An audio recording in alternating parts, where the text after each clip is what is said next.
Hi friends, welcome back to Devansh Nanda vlogs. ఈరోజు vlog వచ్చేసి pull makhani paneer curry అయితే prepare చేస్తున్నాను. సో టేస్టీగా చాలా బాగుంటుంది. ఇంట్లో ఉన్న వాటితోనే సింపుల్గా ఎలా ప్రిపేర్ చేసుకోవాలి ఏంటి అన్నది అయితే చూసేయండి. ఫస్ట్ పుల్ మఖానీ దోరగా వేయించుకుని స్టవ్ ఆఫ్ చేసేయండి. తర్వాత కంప్లీట్గా ఉడికిపోతుంది.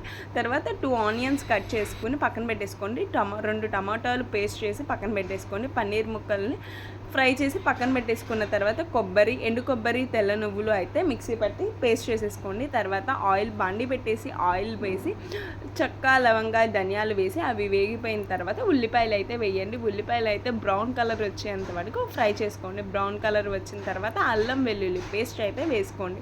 ఏంటి అంటే అల్లం వెల్లుల్లి పేస్ట్ పచ్చివాసన పోయేంత వరకు అయితే ఖచ్చితంగా ఫ్రై చేసుకోవాలి. అప్పుడే కర్రీ టేస్ట్, స్మెల్ అంతా సూపర్ వస్తుంది. సో ఖచ్చితంగా మీరు ఇవైతే గుర్తుపెట్టుకోండి. ఖచ్చితంగా అల్లం వెల్లుల్లి పేస్ట్ పచ్చి వాసన పోయేంత వరకు అయితే ఫ్రై చేసుకోండి. సూపర్ టేస్ట్ ఉంటుంది. సో ఇంకా అయిపోయిన తర్వాత టమాటో ప్యూరీ పట్టాము కదా, టమాటో ప్యూరీని కూడా వేసేసుకోండి. అప్పుడు ఏమవుతుంది అంటే చక్కగా 2 ఉడికిపోతాయి. పచ్చివాసన టమాటా అయితే పోతుంది. సో ఖచ్చితంగా ఇలా ఫ్రై చేసుకుంటూ ఉండండి. సో పన్నీర్ కూడా నేను ఇంట్లోనే ప్రిపేర్ చేసుకున్నాను.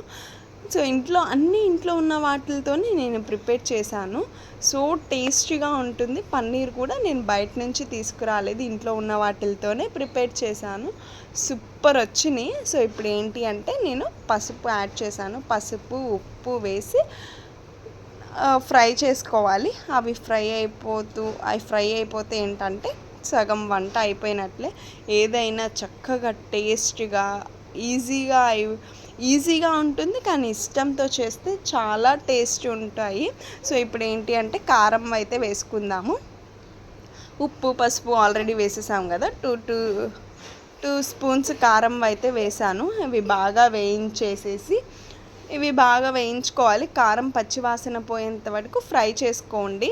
అప్పుడే బాగుంటుంది కర్రీ. ఇంకా ఇదంతా ప్రాసెస్ అయిపోతే ఏంటి అంటే చాలా బాగుంటుంది. ఈ ఘట్టంలోనే చాలా దగ్గరుండి చక్కగా ఫ్రై చేసుకోవాలి. ఆ తర్వాత 2 గ్లాసుల వాటర్ అయితే పోసుకుని దాంట్లో ఉన్న పచ్చి వాసన మొత్తము కూడా మెల్ట్ చేసేసుకోండి. దాంట్లో నుంచి ఆయిల్ బయటకు వచ్చిన తర్వాత నెక్స్ట్ ప్రాసెస్ చూడండి. సో సూపర్ ఉంటుంది అసలు. చూడండి ఎంత ఆయిల్ అంతా చూసారు కదా ఎలా బయటకు వస్తుందో. సో అలా బయటకు వచ్చిన తర్వాత మనం ఎందాక కొబ్బరి, తెల్ల నువ్వులు పేస్ట్ వేసి పెట్టుకున్నాం కదా. సో అది ఇప్పుడైతే వేసుకోవాలి. ఇప్పుడు వేసుకుని కాసేపు ఒక 5 మినిట్స్ దాంట్లో ఉడకనివ్వాలి. దాంట్లో ఉన్న పచ్చివాసన అంతా పోయి ఆ కొబ్బరి అనేది ఆ కూరకు పడితే ఏంటంటే చాలా టేస్ట్ ఉంటుంది, చాలా బాగుంటుంది. నాకు ఈ టైంలో నీళ్ళు సరిపోలేదు అని చెప్పేసి నేను 1 గ్లాస్ వాటర్ అయితే పోసాను.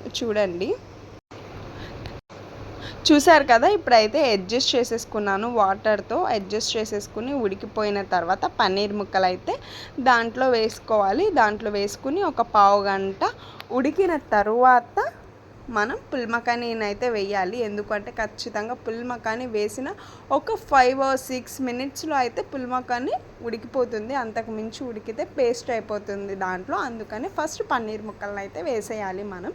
సో చూసారు కదా క్రిస్పీగా. అంటే నేను కొద్దిగా ఉండంగానే స్టవ్ అయితే ఆఫ్ చేసేసాను. అప్పుడు ఇలా నేను చూపించాను కదా. సో అలా అయితే అవి వేగినాయి అన్నమాట. సో చూస్తున్నారు కదా, చాలా ఇంకా కర్రీ అయితే కుక్ అయిపోయింది.